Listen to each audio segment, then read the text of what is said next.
Chevella parliament BJP అభ్యర్థిగా కొండా Vishweshwar Reddy nomination దాఖలు చేశారు. బుద్వేల్లోని బాబు జగ్జీవన్ రామ్ విగ్రహం నుంచి అంబేద్కర్ విగ్రహం వరకు ర్యాలీగా వెళ్లిన ఆయన నామినేషన్ దాఖలు చేశారు. విశ్వేశ్వర్ రెడ్డి నామినేషన్ కార్యక్రమంలో కేంద్ర మంత్రి పీయూష్ గోయల్, రాజ్యసభ సభ్యులు లక్ష్మణ్ నామినేషన్ కార్యక్రమంలో పాల్గొన్నారు. మోడీ నాయకత్వంలో దేశం ముందంజలో ఉందన్నారు కొండా విశ్వేశ్వర్ రెడ్డి. అన్ని రంగాల్లో దేశం గర్వించే స్థాయిలో ప్రపంచంతో పోటీపడి నిలుస్తోందన్నారు.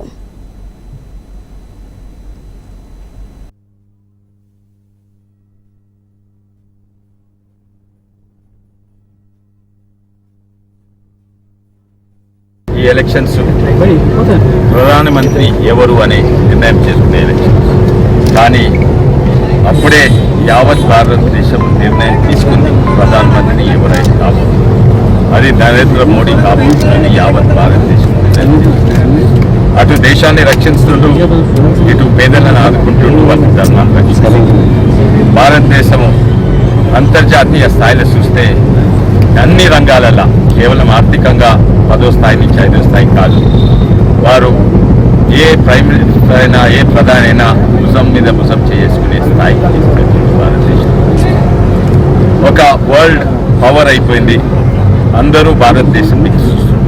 కరోనా వ్యాధి వచ్చినా, ఒక యుద్ధం వచ్చినా ప్రపంచం మొత్తము భారతదేశం ఏం చేస్తుందని మరి గ్రామీణ ప్రాంతానికి పోతే అడగకున్న బియ్యం ఇచ్చిండు.